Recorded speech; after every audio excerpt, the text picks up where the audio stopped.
Fried eggs with spices. I usually take about 5 eggs for a given meal, and if I eat then additionally in the evening, I might take another 2 or 3. And I just put them in here, and the next step then is to add the spices. What I also often now add is about half a scoop of protein powder, because eggs come with a macronutrient ratio in terms of protein and fat of about 1 to 1.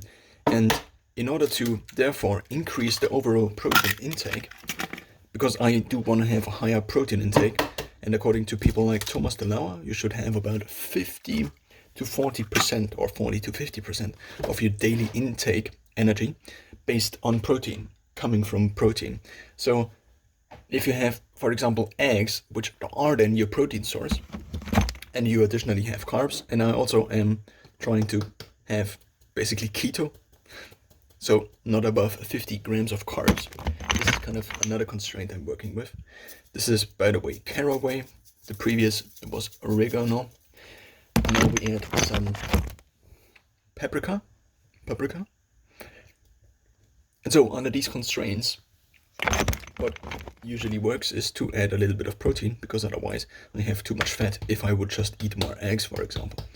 And another lever I recently thought again about after years of being vegetarian is that I now just eat meat. Because if you take chicken, for example, then on 100 grams of chicken you get about 20 grams of protein, if I remember correctly, and almost 0 grams of fat and 0 grams of carbs. This means meat, especially lean meat, acts as a protein lever. You can increase your meat intake and you will increase your overall protein intake.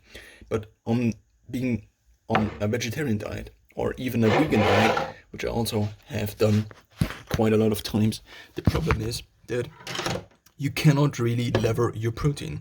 You can eat cottage cheese, you can eat curd, but that's pretty much about it. If you, for example, eat a lot of nuts, then they often have a lot of fat.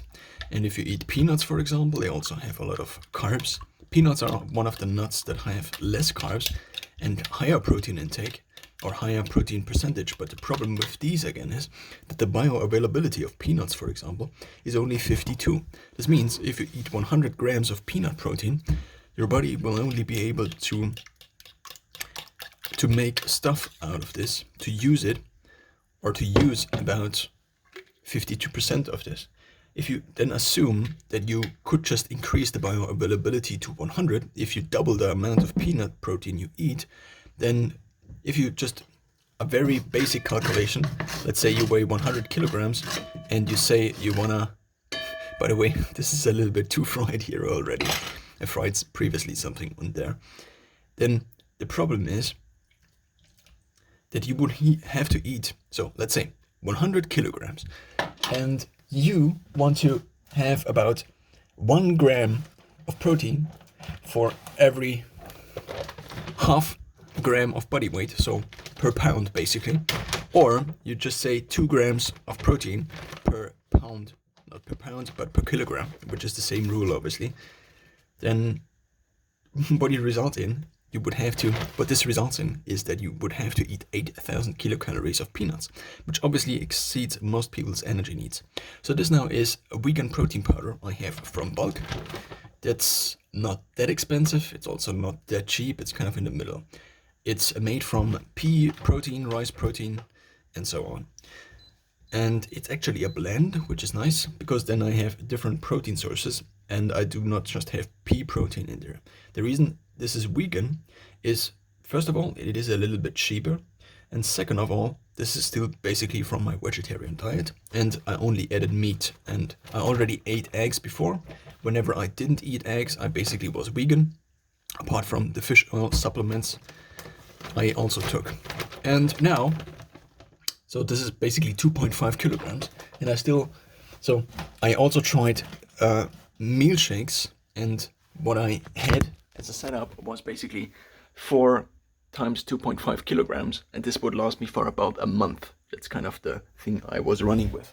So now, because there is no heat, nothing is working, and we can use the time in order to now just take the protein powder and just mix it in here, because I forgot it previously.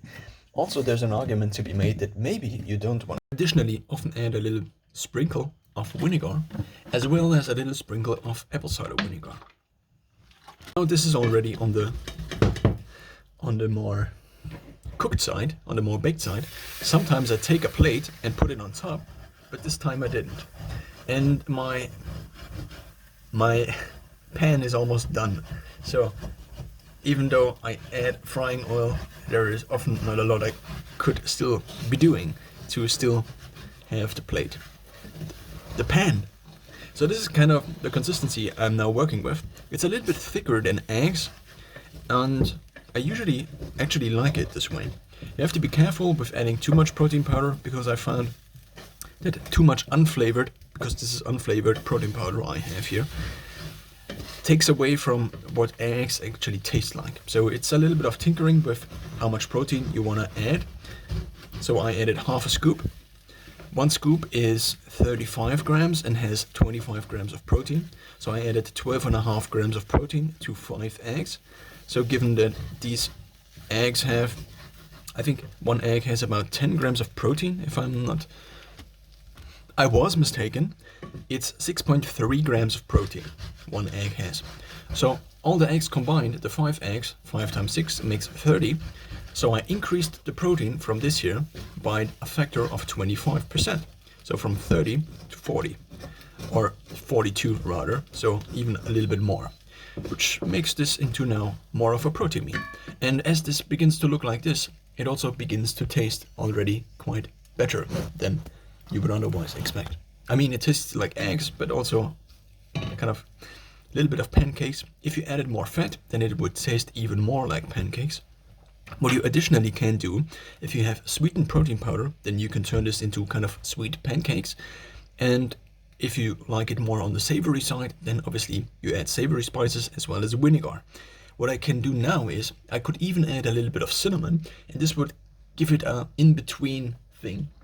I have an in-between taste, you could say. It's something I often do. Of course, for the real pancake taste, there is the fat missing, since I do not have that much fat in there. But just a little bit of cinnamon often satisfies the craving for the pancakes. Of course, now, what I also could do, I also do have now a vanilla powder, even though previously I didn't, because as soon as I give into the sweetness thing, then I usually want more sweets.